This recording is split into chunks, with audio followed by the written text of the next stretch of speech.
સાવલીના ધારાસભ્ય કેતન ઇનામદારે રાજીનામું આપ્યું છે. આપણી સાથે વડોદરા જિલ્લા ભાજપ પ્રમુખ સતીશ પટેલ જોડાયા. તેમની સાથે વાત કરીએ. સાહેબ, સૌથી પહેલી પ્રતિક્રિયા શું કહેશો? આમ તો સવારે ખબર પડી કે એમને રાજીનામું આપ્યું છે એટલે તરત જ અમારા પ્રભારીશ્રીને મેં જાણ કરી કે આવું કંઈક કેતનભાઈએ કર્યું છે. તો અત્યારે લગભગ 10 મિનિટમાં પહોંચવાની તૈયારી છે. અને કેતનભાઈ અમારા ધારાસભ્ય છે, અનુભવી ધારાસભ્ય છે, અને કંઈક નાનું મોટું મન દુખતું હશે પ્રદેશના મોવડી મંડળ સાથે ચર્ચા કરીને, પ્રભારી સાથે ચર્ચા કરીને એનું નિવારણ લાવીશું અને એ રાજીનામું પાછું ખેંચી લેશે એ મને ચોક્કસ ખાતરી છે. કેમ કે રંજનબેન ભટ્ટને સતત ત્રીજી વાર ટિકિટ અપાઈ. આવા સંજોગોમાં કેમ કે ડૉક્ટર જ્યોતિબેન પંડ્યા પણ વિરોધ કરી ચૂક્યા છે ને હવે કેતન ઇનામદારનું રાજીનામું ક્યાંક લોકસભાની ચૂંટણી ઉપર તેની અસર પડી શકે? ભારતીય જનતા પાર્ટીના આપના કેન્ડિડેટ ભારતીય જનતા પાર્ટીમાં આદરણીય દેશના વડાપ્રધાન નરેન્દ્ર મોદી સાહેબના કામોને લઈને અને જે રીતે દેશ માટે જે કામ કર્યું છે આદરણીય મોદી સાહેબે, એટલે આ વખતે લોકો મોદી સાહેબને જોઈને બધાને મત આપવાના છે, એ પાક્કું છે. પરંતુ ધારાસભ્ય જે રીતે અત્યારે રાજીનામું એ વ્યાજબી નથી અને એનો નિર્ણય અમારા મોવડી મંડળ લઈને 100% પાછું કહેશે મને ખાતરી છે. સારું, એક સવાલ એમણે ઊભો કર્યો છે કે જે રીતે ભાજપમાં ભરતી મેળો જે જામ્યો છે, એટલે કે ભાજપ જોડો અભિયાન ચાલી રહ્યું છે, તેનો તેમણે ખાસ કરીને વિરોધ કર્યો છે.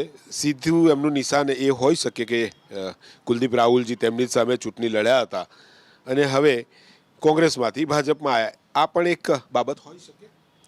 આ નિર્ણય કેન્દ્રમાંથી થયેલો છે કે ભારતીય જનતા પાર્ટીમાં કોંગ્રેસના હોય, આપના હોય કે કોઈ પણ પાર્ટીના હોય, બધાને જોડવાનો નિર્ણય દેશના અમારા કેન્દ્રીય મોવડી મંડળે લીધેલો છે અને પ્રદેશ મોવડી મંડળે સ્વીકારીને સમગ્ર ગુજરાતની અંદર દરેક લોકોને જોડવાનો પ્રયત્ન કર્યો છે અને એની અંદર જોડ્યા છે.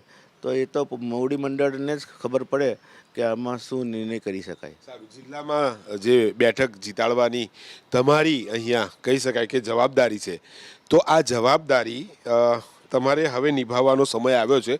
આવા સંજોગોની અંદર સતીશ પટેલ કયા પ્રકારે આગળ વધશે? અમે 5 વિધાનસભાની અંદર મારી જવાબદારી 5 વિધાનસભા આવે, 3 લોકસભાની અંદર આ 5 વિધાનસભા વહેંચેલી છે અને દરેક જગ્યાએ 5 વિધાનસભામાં અમે 1 લાખની આજુબાજુ બધી જગ્યાએ મત વધારે કાઢીને પાર્ટીની અંદર એટલી મહેનત કરીશું કાર્યકરોને સાથે લઈને કે જેનાથી પાર્ટીને ખૂબ મોટો ફાયદો પણ થવાનો છે. સાવલીમાં તો હવે તકલીફ ઊભી થશે જ, કેમ કે કેતનભાઈ રાજીનામું આપ્યું છે ધારાસભ્ય તરીકે, તો નહીં જ જોડાઈ શકે. કેતનભાઈ 100% મને ખાતરી છે કે પાર્ટીની જોડે જ રહેવાના છે, કારણ કે પાર્ટીના વફાદાર જ કાર્યકર છે.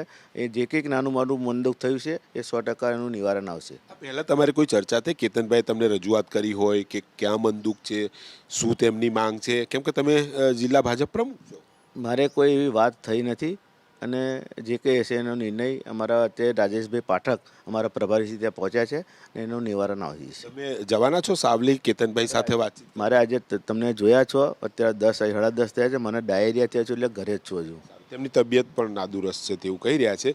અને જિલ્લા ભાજપ પ્રમુખ સતીશ પટેલે અહીંયા કહ્યું છે કે જે કેતન ઇનામદારે રાજીનામું આપ્યું છે, પરંતુ તેમને મનાવી લેવામાં આવશે. હવે જોવાનું એ રહે છે કે કેતન ઇનામદાર રાજીનામું પાછું ખેંચે છે કે નહીં.